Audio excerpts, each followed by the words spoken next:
കത്തോലിക്ക സഭയെ ദുർബലപ്പെടുത്താൻ വിവിധ മേഖലകളിൽ തീവ്രവാദ ശക്തികൾ ചിറകുവിരിച്ചിട്ടുണ്ടെന്ന് ഷെക്കേന ന്യൂസിനോട് തുറന്നു പറഞ്ഞ താമരശ്ശേരി രൂപതാ ബിഷപ്പ് റെമി ജോസ് ഇഞ്ചനാനിൽ തീവ്രവാദ പ്രവർത്തനങ്ങളിലൂടെ ക്രിസ്ത്യൻ പെൺകുട്ടികളെ വലയിലാക്കുന്നവർക്കുള്ള മുന്നറിയിപ്പായിരുന്നു കോടഞ്ചേരിയിൽ നടത്തിയ സമ്മേളനമെന്നും ബിഷപ്പ് പറഞ്ഞു. തീവ്രവാദ പ്രവർത്തനങ്ങൾ സഭയെ ദുർബലപ്പെടുത്തുവാൻ എങ്ങനെയെല്ലാം ചിറക് വിരിച്ച് നമ്മുടെ ഇടയിലുണ്ടെന്ന് നമുക്ക് നന്നായിട്ടറിയാം. പക്ഷേ ഗവൺമെൻറ് ഈ കാര്യത്തിൽ മൗനം പാലിക്കുകയാണ്. ഇതിനെതിരെയുള്ള ശക്തമായ മുന്നറിയിപ്പായാണ് കോടഞ്ചേരിയിലെ സമ്മേളനം. അതോടൊപ്പം തന്നെ ലവ് ജിഹാദ് അടക്കമുള്ള വിഷയങ്ങളും ഈ സമ്മേളനത്തിലെ ഒരു മുഖ്യ വിഷയമായിരുന്നു. തീർച്ചയായിട്ടും അത് നമുക്ക് പ്രധാനപ്പെട്ട വിഷയം തന്നെയായിരുന്നു.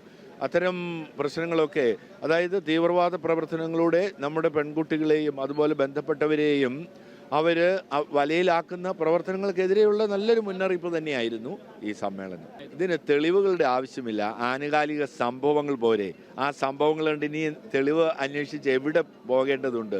തീർച്ചയായിട്ടും ഇത് നിഗൂഢമായിട്ടുള്ള കൃത്യമായ പ്ലാനിങ് ഈ രംഗത്ത് ഉണ്ടെന്നുള്ളത് ആനുകാലിക സംഭവങ്ങൾ വളരെ കൃത്യതയോടുകൂടി നമുക്ക് മുമ്പിലേക്ക് വരുന്നുണ്ട്.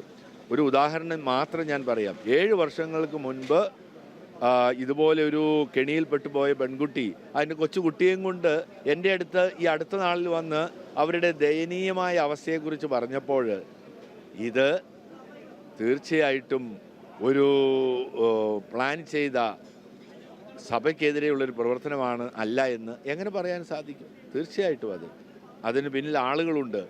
വളരെ നല്ല സഹോദരങ്ങൾ മുസ്ലിം സമുദായത്തിലുണ്ട്. എന്നാൽ തീവ്രവാദം ശിരസിൽ തലയ്ക്ക് പിടിച്ച ആളുകളുമുണ്ട് എന്നുള്ളതാണ് ഖേദകരമായിട്ടുള്ളത്. തീവ്രവാദ വിഷയത്തിൽ സംസ്ഥാന സർക്കാരിന്റെ മൗനത്തിനെതിരെയും ലവ് ജിഹാദ് വിഷയത്തിനടക്കമുള്ള ഒരു ശക്തമായ മറുപടി നൽകുക എന്ന ലക്ഷ്യത്തോടു കൂടിയാണ് ഇവിടെ ഈ റാലിയും സമ്മേളനം നടത്തിയെന്ന് തന്നെയാണ് താമരശ്ശേരി രൂപതാ അധ്യക്ഷൻ റെമി ജോസ് ഇഞ്ചനാനിൽ നമ്മോട് പങ്കുവച്ചത്. കോടഞ്ചേരിയിൽ നിന്ന് ക്യാമറമാൻ നിതിൻ ആന്റണിക്കൊപ്പം അജീഷ് സാലു, ഷെക്കേന ന്യൂസ്.